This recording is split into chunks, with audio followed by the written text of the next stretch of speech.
तो मोदी रिटर्न्स और 2019 में जो एक अलग विजय प्राप्त की है विद्या, जिस तरह से मोदी ने कहा जा सकता है कि वो सभी के लिए अब एक अलग रूप में, अलग दिशा में आगे बढ़ती हुई नजर आएगी और का अब सबसे ज्यादा उम्मीदें भी लोगों को मोदी सरकार से जरूर होने वाली हैं। जी, कुर्बान अली साहब हमारे साथ हैं। कुर्बान अली साहब, अब कुछ चैलेंजेस का भी सामना करना पड़ेगा इस सरकार को, क्योंकि अब ये नई पारी है, नए चैलेंजेस होंगे, काफी उम्मीदें भी होंगी। हाँ, 5 साल में आपने कहा कि हमने वो तमाम काम किए हैं जो पिछले 50-55 सालों में नहीं हुए थे।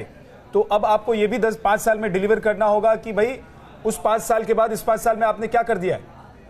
यकीनन ये मोदी जी का लिटमस टेस्ट है और वो बहुत जल्दी होने वाला है, इसलिए कि जो अर्थव्यवस्था के लिए संकेत मिल रहे हैं आने वाले 4-6 महीने वो बहुत ही चुनौती भरे होंगे, क्योंकि भारत की अर्थव्यवस्था की स्थिति ठीक नहीं रहने वाली है।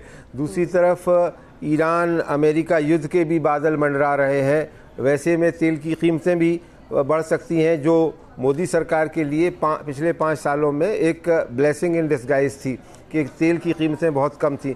और साथ ही साथ आपने 5 साल जो मॉडल चलाया था, उस वक्त में आपसे सवाल इस चुनाव में ये नहीं किया गया कि बेरोज़गारी, किसानों का स्ट्रेस, क्योंकि राष्ट्रवाद में एक मुद्दा आ गया था पिछले 2-3 महीनों से, वो मुद्दे जो थे वो बैकग्राउंड में चले गए थे।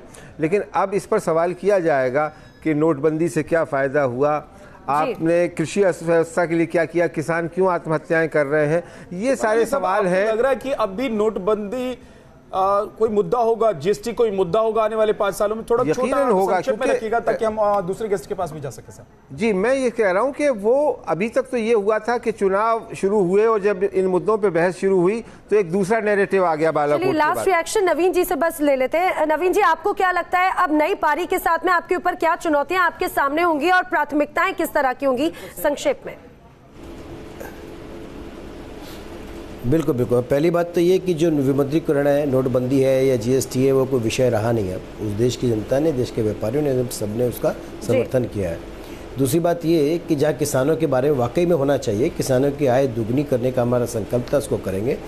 आज़ादी के 75 वर्ष पूरे होने तक हम अपने 75 संकल्पों को पूरा करने वाले हैं, जिसमें लोगों को मकान देने का भी हमारा है। पिछली बार हमने 1.5 करोड़ लोगों को, गरीबों को प्रधानमंत्री आवास योजना के तहत मकान दिए थे, सड़कें पहुँचाई, पानी पहुँचाया, बहुत सारे काम है। विकास की जो बयार थी, जो गाँवों के कोने तक पहुँची थी, उसको गलियों तक ले जाने की आवश्यकता है।